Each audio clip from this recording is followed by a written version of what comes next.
Welcome children. आज की worksheet number 21 जीवन की मौलिक इकाई।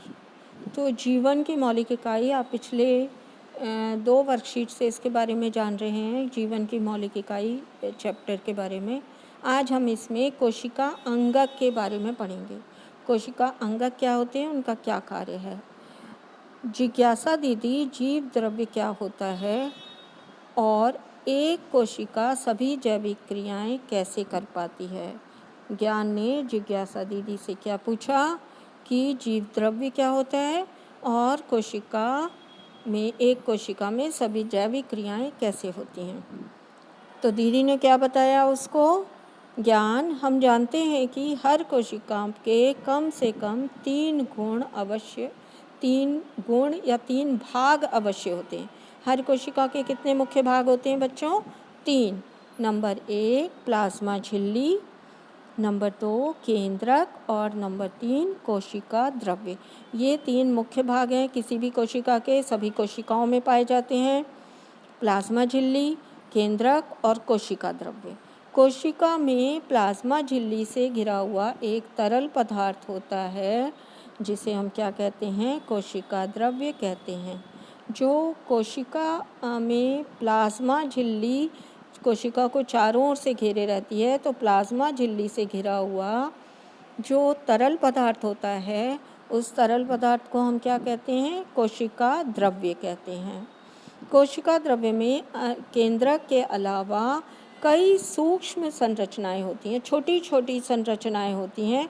एक बीच में केंद्रक होता है और केंद्रक के अलावा छोटी छोटी सूक्ष्म संरचनाएं होती हैं जिन्हें हम क्या कहते हैं? कोशिका अंगक।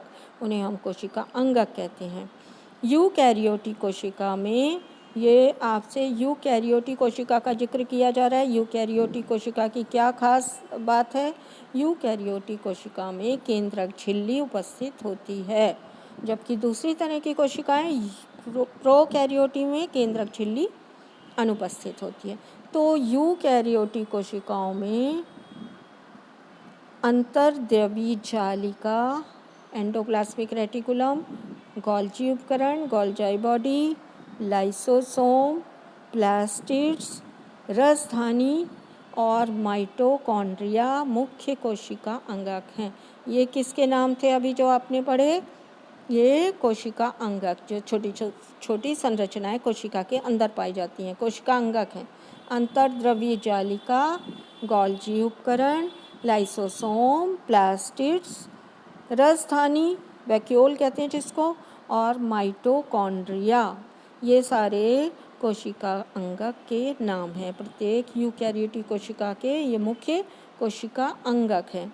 प्रत्येक कोशिका अंगक कोशिका में एक विशिष्ट कार्य करता है। तो कोशिका अंगक अलग अलग कार्य करते हैं। प्रत्येक कोशिका अंगक एक विशिष्ट जैविक क्रिया करता है। अब जैविक क्रियाएं कौन सी? जो जीवित जीवों में होती हैं, उनको हम जैविक क्रियाएं कहते हैं।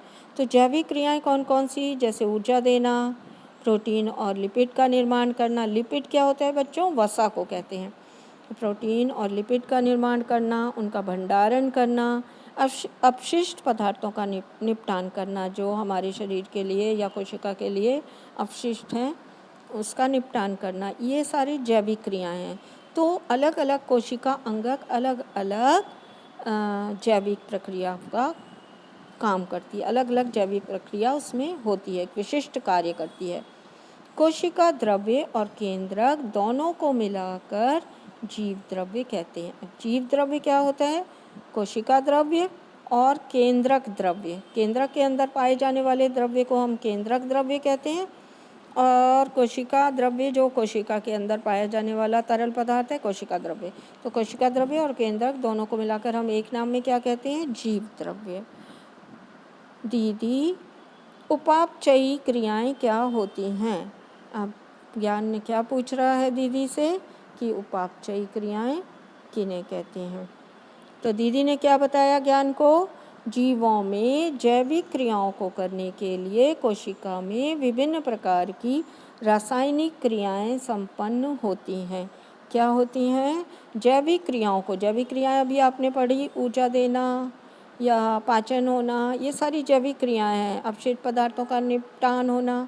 तो जैविक क्रियाओं को करने के लिए कोशिका में विभिन्न प्रकार की रासायनिक क्रियाएं होती हैं, जिनमें या तो कोई पदार्थ बनता है जैसे प्रोटीन का निर्माण, या विघटित होकर ऊर्जा देता है, या विघटन होता है किसी पदार्थ का, जैसे ग्लूकोज का विघटन होकर हमें ऊर्जा मिलती है।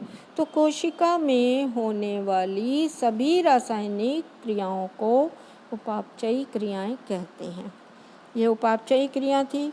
यहाँ पर आपको देखिए जंतु कोशिका और पादप कोशिका का चित्र दिया है, नामांकित चित्र बना हुआ है। ये आपको अपनी कॉपी में बनाना भी है। इसका अंतर अगर आप देखेंगे तो मुख्य अंतर क्या है इसमें? ये जो पादप कोशिका है, पादप कोशिका में कोशिका झिल्ली के अतिरिक्त एक मोटे कोशिका भी उपस्थित है, झिल्ली, इसे हम कोशिका भित्ति कहते हैं। तो पादप कोशिका में कोशिका भित्ति पाई जाती है, उपस्थित होती है, जबकि जंतु कोशिका में कोशिका भित्ति अनुपस्थित होती है। इसी तरह आप देखिए ये राजधानी है, ये जो बड़ी सी है ये राजधानी है।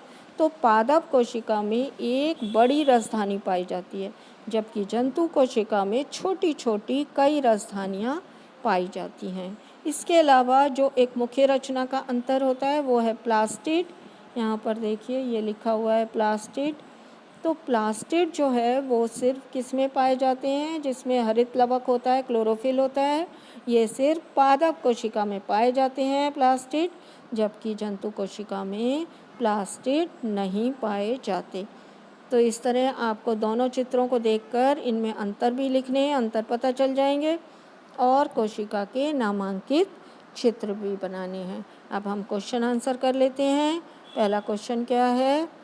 पहला क्वेश्चन है पादप और जंतु कोशिका का चित्र बनाकर सभी कोशिकाओं के नाम लिखो।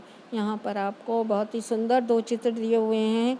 ये जंतु कोशिका है और ये वाली पादप कोशिका है। तो इनके चित्र बनाइए और चित्र बनाकर नामांकित कीजिए, अंगकों के नाम लिखिए। नंबर 2 क्वेश्चन, उपापचयी क्रियाएं क्या होती हैं? उदाहरण सहित लिखिए। तो बच्चों उपापचयी क्रियाएं क्या होती हैं? उपापचयी क्रियाएं कोशिका में होने वाली सारी रासायनिक अभिक्रियाएं, कोशिका में होने वाली सभी रासायनिक क्रियाओं को क्या कहते हैं? हम उपापचयी क्रियाएं कहते हैं। अब इनके उदाहरण क्या देंगे आप? उदाहरण आपको देना है उपापचयी क्रिया में या तो कोई पदार्थ बनता है जैसे प्रोटीन का निर्माण, या विघटित होता है जैसे ग्लूकोज का विघटन। तो ये थे आपके क्वेश्चन नंबर 2 का आंसर। उपापचयी क्रियाएं क्या होती हैं? नंबर 3 पादप एवं जंतु कोशिका में अंतर स्पष्ट कीजिए। इसमें आपको टेबल बनाकर अंतर लिखने हैं, कम से कम 3 अंतर अवश्य लिखिए। तो जंतु कोशिका में अगर हम चित्रों को ध्यान से देखेंगे तो आपको ये अंतर समझ में आ जाएंगे। नंबर 1 अंतर लिखना है, ये पादप कोशिका है और ये जंतु कोशिका है, ये वाली जंतु कोशिका है। पादप कोशिका में कोशिका भित्ति उपस्थित होती है, टेबल बना के लिखिए, और जंतु कोशिका में कोशिका भित्ति अनुपस्थित होती है। बच्चों पादप कोशिका में ही कोशिका भित्ति एक विशेष पदार्थ की बनी होती है जिसको हम कहते हैं सेलुलोज। तो पादप कोशिका में सेलुलोज की बनी कोशिका भित्ति पाई जाती है, जबकि जंतु कोशिका में कोशिका भित्ति अनुपस्थित होती है। नंबर 2 पे अंतर आप लिखेंगे, पादप कोशिका में एक बड़ी रिक्तिका पाई जाती है, रिक्तिका बड़ी होती है, एक होती है, जबकि जंतु कोशिकाओं में अनेक छोटी छोटी रिक्तिकाएं पाई जाती हैं। नंबर 3 पर आप लिखिए, पादप कोशिका में प्लास्टिड या हरित लवक जिसमें क्लोरोफिल पाया जाता है ये उपस्थित होता है, प्लास्टिड। तो ये हरे रंग के प्लास्टिड हैं जो अंगक प्लास्टिड जो है वो पादप कोशिका में उपस्थित होते हैं, जबकि जंतु कोशिका में प्लास्टिड नहीं पाए जाते। इसके अलावा आप एक अंतर और भी लिख सकते हैं, सेंट्रोसोम नामक संरचना होती है। ये सेंट्रोसोम जंतु कोशिका में पाया जाता है, जबकि पादप कोशिका में सेंट्रोसोम नहीं पाया जाता। तो आप 4 अंतर लिख सकते हैं, 3 या 4 अंतर लिख दीजिए और उसके बाद और चित्र भी बनाएंगे, नामांकित चित्र बनाइए। नेक्स्ट क्वेश्चन है कोशिका द्रव्य कहाँ स्थित होता है। तो कोशिका द्रव्य कहाँ स्थित होता है बच्चों? कोशिका द्रव्य स्थित होता है कोशिका प्लाज्मा झिल्ली के अंदर। प्लाज्मा झिल्ली के अंदर। प्लाज्मा झिल्ली कहाँ होती है? कोशिका में प्लाज्मा झिल्ली कोशिका द्रव्य में, ये रहा, कोशिका में प्लाज्मा झिल्ली से घिरा हुआ एक तरल पदार्थ होता है जिसे कोशिका द्रव्य कहते हैं। यह आपका कोशिका द्रव्य क्या होता है उसका आंसर है। ओके बेटा, अगर कुछ ना समझ में आए आप मुझसे पूछ सकते हो। Thanks for watching.